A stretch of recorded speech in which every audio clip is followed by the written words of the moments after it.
Let your power flow in this place. Anointing fall on me, just like the days when power parted the sea.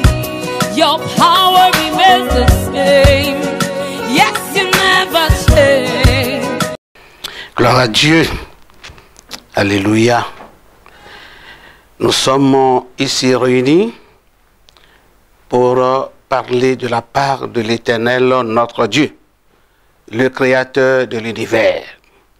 Bien-aimés dans le Seigneur, il est écrit dans l'Épître aux Hébreux, le chapitre 13, le verset 8, Jésus-Christ est le même aujourd'hui, et hier, aujourd'hui et éternellement.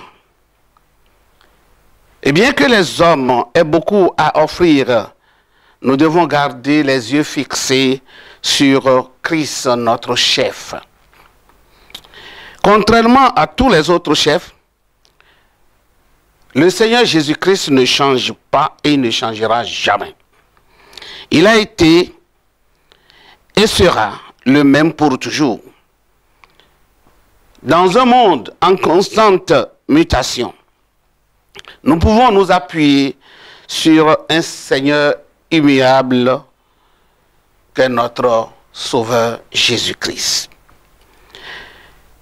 Puisqu'il est immuable, ce qu'il le faisait hier, il le fait de même aujourd'hui.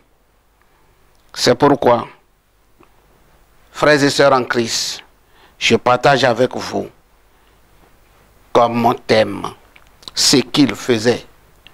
Il le fait et il le fera encore. Dans Actes le chapitre 1, le verset 4, le Seigneur Jésus-Christ disait à ses disciples, comme il se trouvait avec eux, il leur commanda de ne pas s'éloigner de Jérusalem, mais d'attendre ce que le Père avait promis, ce que je vous ai annoncé, leur dit-il. Jésus-Christ annonce aux disciples une bonne nouvelle. Il leur dit clairement qu'il y a une promesse qui leur est réservée. Raison pour laquelle ils ne doivent pas s'éloigner de Jérusalem. Ils doivent rester à Jérusalem pour attendre l'accomplissement de cette promesse.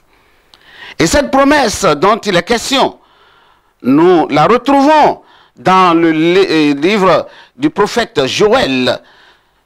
Dans le livre du prophète Joël, nous découvrons cela. Il nous dit au chapitre 3, le verset 1, de verset 1. Mais moi, je vais vous lire à partir de chapitre 2, le verset 28. Il dit, après cela, je répandrai mon esprit sur toute chair. Vos fils et vos filles prophétiseront. Vos vieillards auront des songes et vos jeunes gens des visions. Même sur les serviteurs et sur les servantes. Dans ces jours-là, je répandrai mon esprit. C'est là la promesse faite au peuple de Dieu par l'Éternel lui-même. Le Saint-Esprit, vous le savez, il a été actif dans le monde. Et ce matin, nous allons parler de l'Esprit dans l'Ancien Testament et deuxièmement, nous allons parler de l'Esprit dans le Nouveau Testament. Dans l'Ancien Testament, nous l'avons vu vraiment, comme je l'ai dit, en action.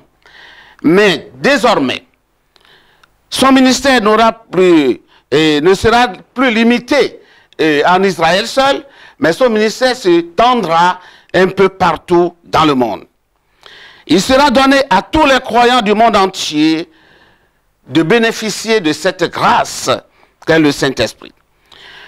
Le Saint-Esprit dans l'Ancien Testament avait été limité tout simplement à Jérusalem. Parce que c'est là les premiers choisis par Dieu pour annoncer sa parole vivaient. Et dans la Bible, nulle part antérieurement au livre des Actes des Apôtres, vous n'entendrez pas parler de l'Esprit qui est répandu sur une autre nation. Vous n'allez jamais entendre parler du Saint-Esprit ou l'Esprit de Dieu qui a saisi un Romain, un Grec ou un Babylonien. Vous n'allez pas entendre cela. Parce que l'Esprit était réservé uniquement à ceux-là qui servaient Dieu à Jérusalem en ce moment.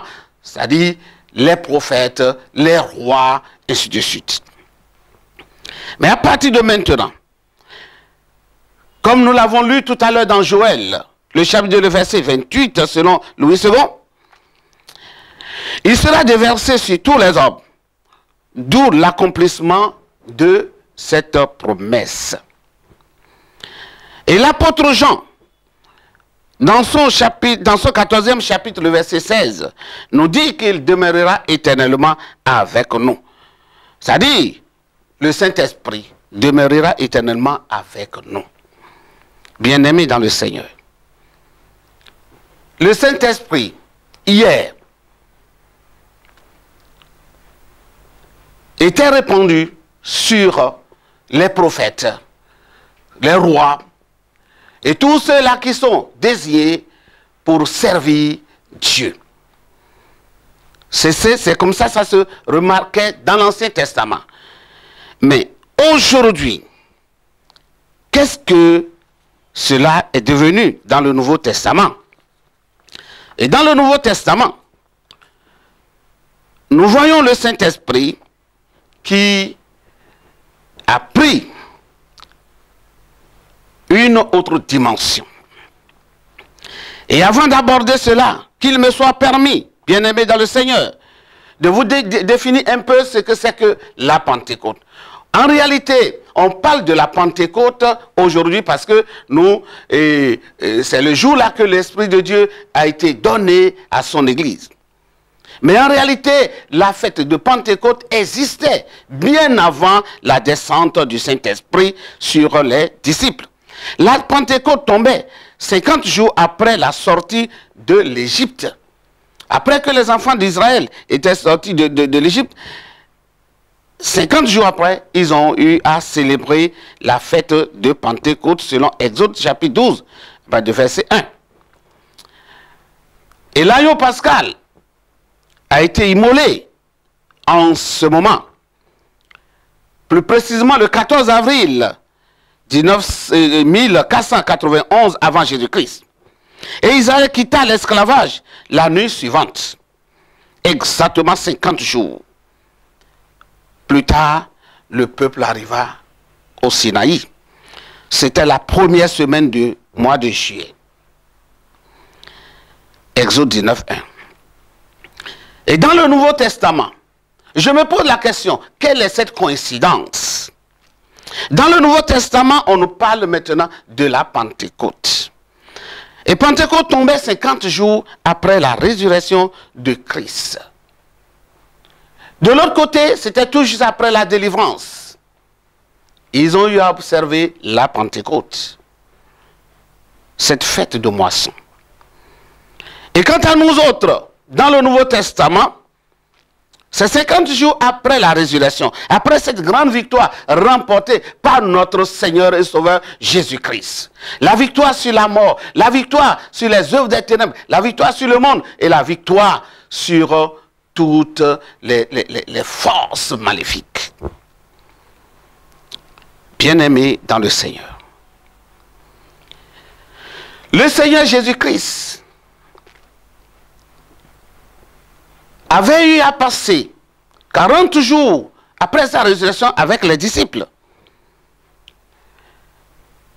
Et il leur disait, ne vous éloignez pas de Jérusalem. Restez là jusqu'à ce que s'accomplisse ce que mon Père a promis. Et au chapitre, toujours chapitre 1, le verset 8, il dit, vous recevrez une puissance, le Saint-Esprit survenant sur vous, et vous serez mes témoins à Jérusalem, dans la Judée, dans la Samarie, et jusqu'aux extrémités de la terre.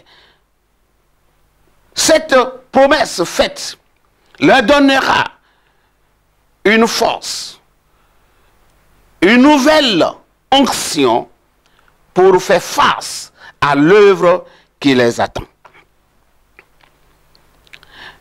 Bien-aimés, la Pentecôte de l'Ancien Testament, célébrait la naissance du peuple d'Israël, tandis que celle du Nouveau Testament célèbre la naissance de l'Église.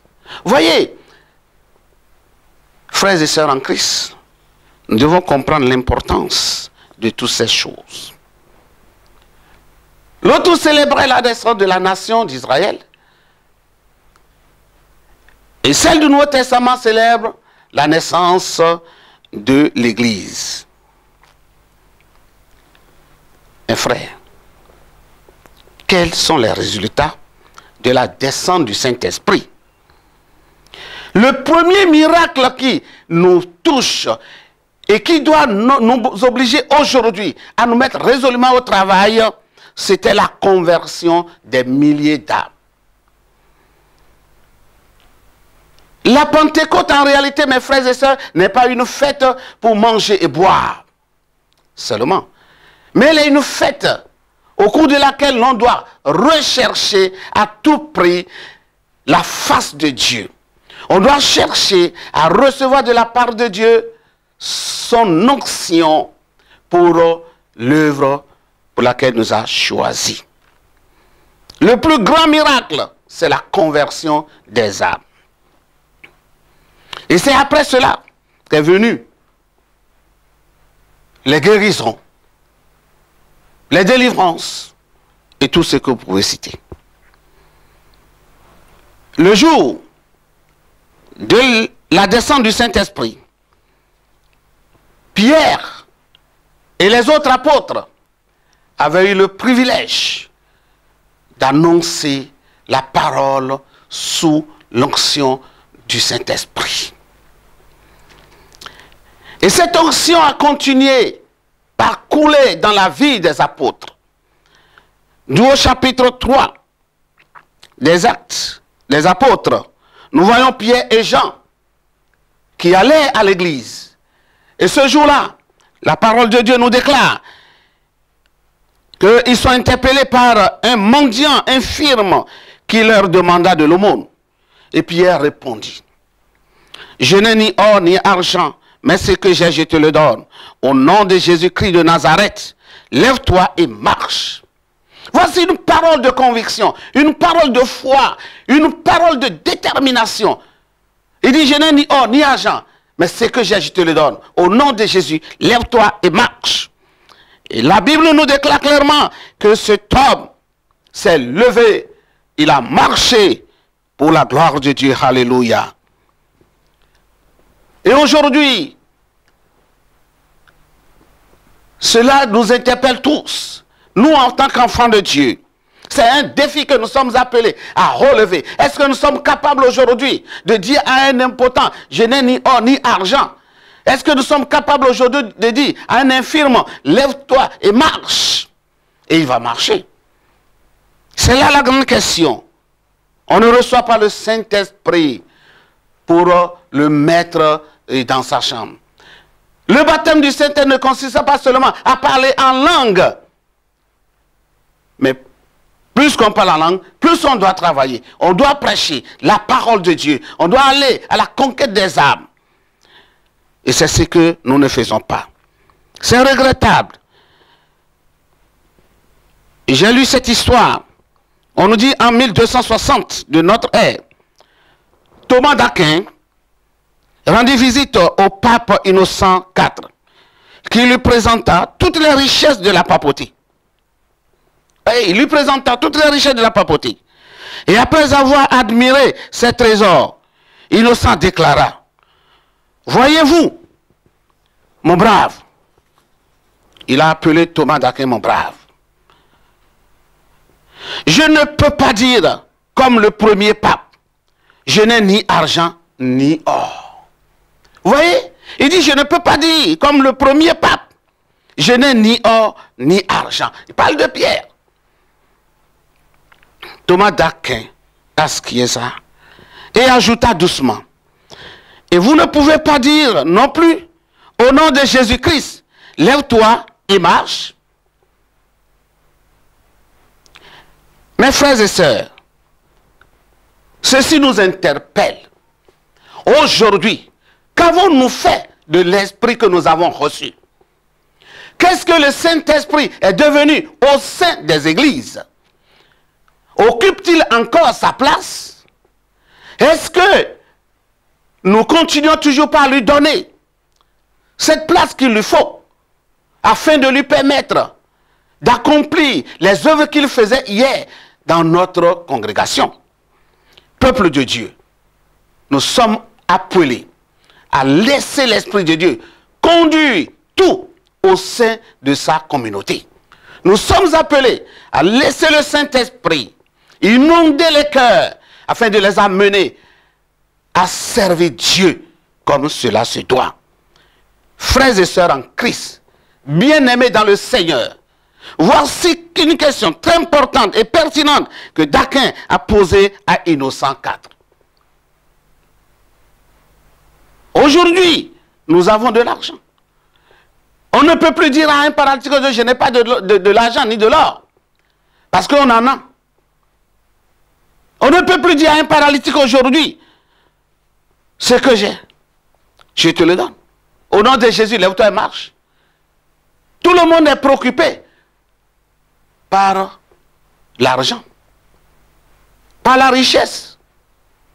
Frères de ce monde, peuple de Dieu, ce qui est important et qui est primordial, c'est la connexion avec le Saint-Esprit. Et je nous invite à nous connecter avec l'Esprit de Dieu. Non seulement nous connecter avec l'Esprit de Dieu, mais nous mettre au travail, agir comme l'Esprit nous recommande de le faire. Prêcher la parole sous la direction du Saint-Esprit. Obéir à sa parole et faire ce qu'il nous dit de faire.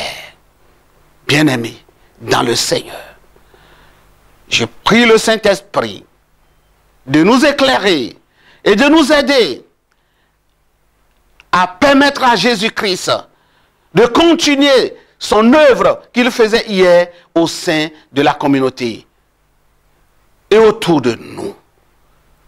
Jésus veut continuer par travailler. Mais c'est nous qui le limitons. C'est nous qui l'empêchons de faire son œuvre. Parce que nous n'obéissons pas. Bientôt, c'est la Pentecôte. Qu'allons-nous faire de cette fête? Est-ce que nous sommes en train de nous préparer spirituellement pour entrer dans une nouvelle dimension? Ou nous sommes en train de nous préparer pour manger et boire? L'apôtre Paul pouvait le dire. Ne vous enivrez pas de vin, c'est de la débauche. Soyez au contraire remplis du Saint-Esprit. C'est l'Esprit qui nous donnera la force d'exercer ce que notre maître faisait. C'est l'Esprit qui nous donnera la force de chasser les démons comme notre maître les chassait. Ô peuple de Dieu, permets à l'Esprit de revenir dans sa demeure. Permets à l'Esprit de prendre la direction de son Église pour la gloire du Père. Sois béni mon frère et que la grâce de Dieu t'accompagne. Merci au nom de Jésus. Amen.